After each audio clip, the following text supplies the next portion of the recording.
आता पेट्रोलचा खर्च विसरा, घरी आणा इलेक्ट्रिक स्टायलिस्ट इलेक्ट्रिक गाडी। 100% भारतीय बनावटीची इलेक्ट्रिक्स ईव्ही इलेक्ट्रिक गाडी आता उपलब्ध। 5 वर्षांची वॉरंटी, आकर्षक कलर्स आणि स्पोर्ट्स डिझाइन। एकदा चार्ज करा आणि 100 ते 140 किलोमीटर पर्यंत रेंज। अत्याधुनिक सर्व्हिस सुविधा, लोन सुविधा सुद्धा उपलब्ध। आजच भेट द्या साई मोटर्स, किसान चौक, इचलकरंजी। संपर्क 93 73 27 57 52 किंवा 0230 299 77 66। नो पेट्रोल नो टेन्शन, इलेक्ट्रिकचा स्मार्ट पर्याय।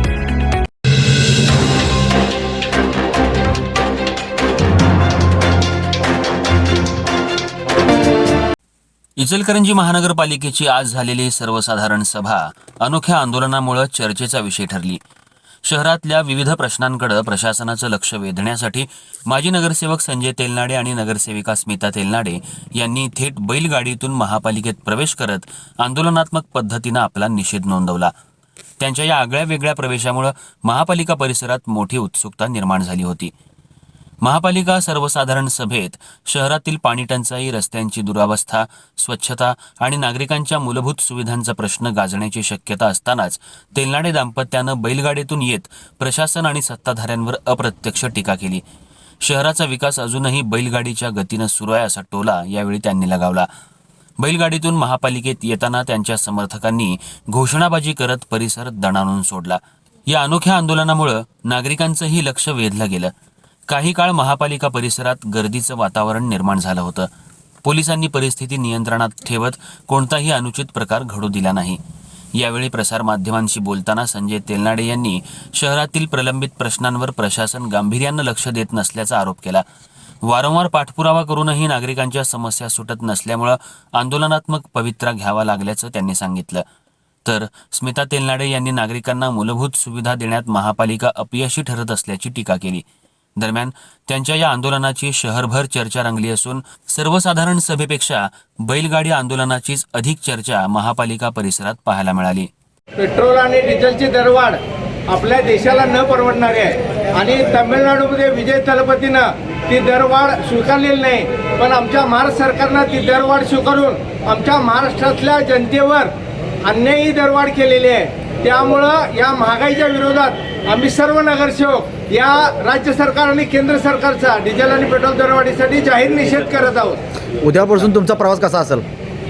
उद्यापासून आम्ही इलेक्ट्रिक गाडी असेल, सायकलला जाऊ किंवा जरी गेलो तरी टू व्हीलर कमीत कमी पेट्रोल कमीत कमी याच्यामध्ये आम्ही या ठिकाणी। काही प्रशासक अधिकारी कर्मचारी अजूनही प्रशासनाच्याच गाड्याचा वापर करताय, काय सांगाल?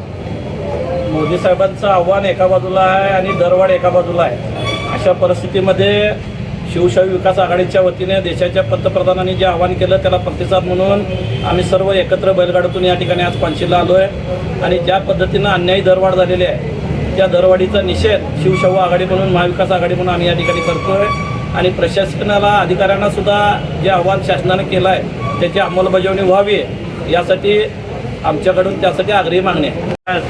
आपल्या देशाचे लाडके पंतप्रधान आणि नरेंद्रजी मोदी साहेबांनी जो देशाला संदेश दिला की पेट्रोल डिझेल वाचवण्यासाठी प्रत्येकजण वेगवेगळ्या गाडीतनं न फिरता एकत्रित जावं व जे पेट्रोल आणि ह्याची महागाई जी झालेली आहे त्याबद्दल ती महागाई झालेली आहे त्याचा देखील आम्ही निषेध करतो व त्यांनी जो आदेश दिलेला होता त्या पद्धतीनं जर बघायला गेलं तर आज पेट्रोल आणि डिझेल आज आपणाला या युद्धाच्या ह्याच्यामुळं किंवा अनेक कारणामुळे जे आपणाला इथं जे प्रत्येकाला जे सामोरं जावं लागत असेल त्यासाठी आम्ही एकत्रित आज आम्ही बैलगाडीतून आलेलो आहे। पण आज इथं आल्यानंतर कळालं की आत्ताच ज्यावेळेला बाकीच्यांशी बोलणं झालं त्यावेळेला देशाचे पंतप्रधान एकीकडे सांगतात की तुम्ही इंधन वाचवण्यासाठी किंवा बाबा पेट्रोल डिझेल वाचवण्यासाठी तुम्ही प्रवास कमी करा किंवा एकत्रित करा म्हणून, आणि आज इथले महापौर असून दे किंवा सत्ताधारी पक्षाचे अनेक नगरसेवक म्हणते तर स्वतःच्या गाड्या वगैरे घेऊन येऊन त्यांनी